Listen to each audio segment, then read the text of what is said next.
Hey, welcome back. We are in the textbook again, which is the Adobe Illustrator Revealed by Chris Botello, Adobe Illustrator CC Revealed by Chris Botello, and we're working in Chapter 2. This lesson is learning to manipulate text with a touch type tool, and this is a new option that's now available in Illustrator, and I haven't used that much, so I will be interested in working through this with you. Previously, if you wanted to work with letter forms within a word individually, you would have to use the characters panel and apply different shifts and character rotations to each character. Sometimes I would even just type them individually in separate text boxes so that I could manipulate them on their own. If you had to, you would have to manipulate them as a word, though, if you wanted to kern each letter pair. Rather tedious and time-consuming in working with individual characters. And Illustrator has always been so good at working with type, that was kind of a setback in terms of the ability to work with type as efficiently as we'd like to.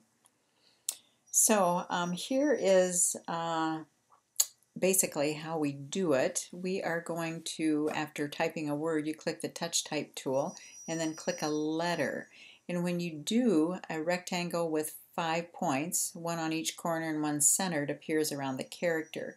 Clicking and dragging those 5 points, you can scale vertically, scale horizontally, uniformly rotate and move the character. And you'll see in figure 26 what that allows you to do with that. Truly revolutionary about the touch type tool is that the other letters in the word move to accommodate any transformation made. What's more, you can freely move type characters closer together or further apart as you transform them. The touch type tool introduces enormous new freedom for working with type and opens the door to new possibilities. All right, so what we are going to do is, I believe we're going to close that out, and we are going to open 2-3. So we're going to go to File, Open, and we're going to open 2-3. And I'm going to size this so we can see the window next to the textbook. I didn't want to do that. Actually, I wanted to do Apple 0. There you go. And do a file and save as. And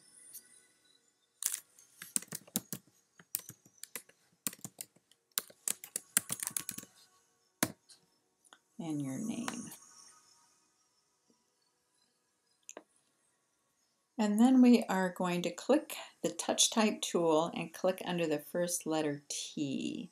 So we are going to go to type, and we're going to go down here to the touch type tool, and then we're going to click under the first letter T.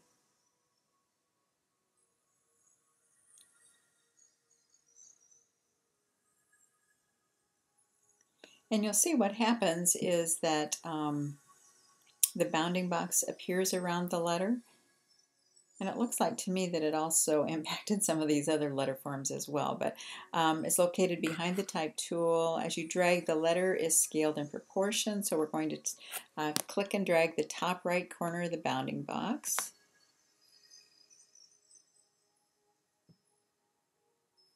As you drag, the letter is scaled in proportion. That's kind of nice. You don't have to hold down the Shift key. And then you're going to drag until the type resembles figure 27.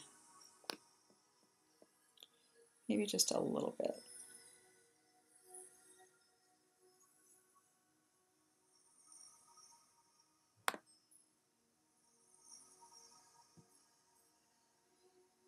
And again, you notice that the space between the bounding box around the letter T and the letter O next to it doesn't change.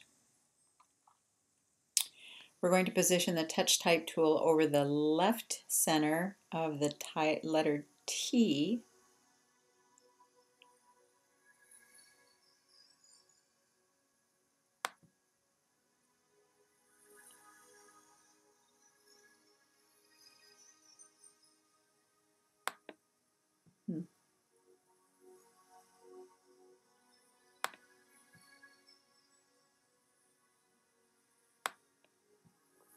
Well, for heaven's sakes, let's see if I can actually get this to work now.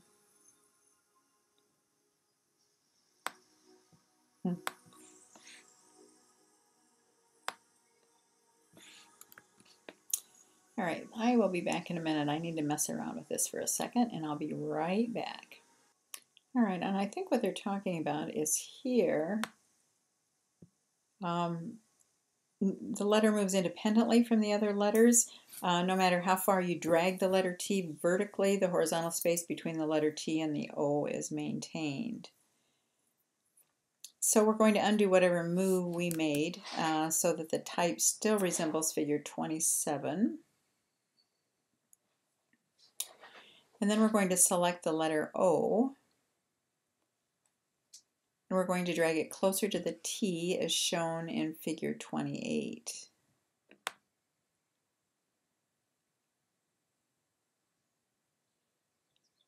Oh, that's kind of cool.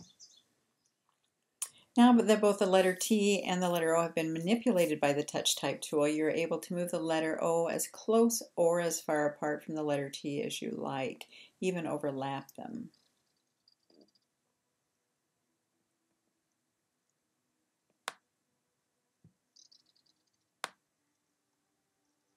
Yeah, that's pretty cool.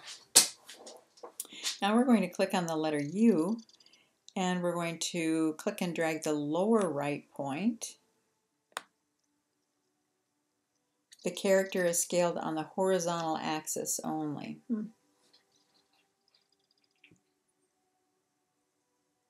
We're going to click the letter C, and we're going to drag the upper left point. The character is scaled on the vertical axis only. We're going to click the letter H, and we're going to click and drag the point centered above it. And the character is rotated as we drag.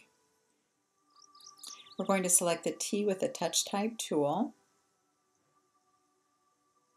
And then we're going to change its fill color on the swatches panel. And make sure the fill is at the foreground. I'm going to change the fill color. And then we're going to use the touch type tool to recreate the illustration shown in figure 29. All right, that's pretty cool. I'm going to make sure it's there. And that letter is red. I select this. Rotate it. And then we want to do the vertical. Also want to do the horizontal a little bit, it looks like. Oh, geez, not that much. And change that to a pink. And I think you guys have the right idea here. If I can be of any help, this is going to be the last demo that I'm going to do for this chapter 2. There's a lot of other information in it, so again, please feel free as you work through these exercises to if you need another demo that you instant message or email or text me that you need it. Thanks very much. And the skills reviews for both Chapter 1 and Chapter 2 are requirements for these exercises. Talk to you later.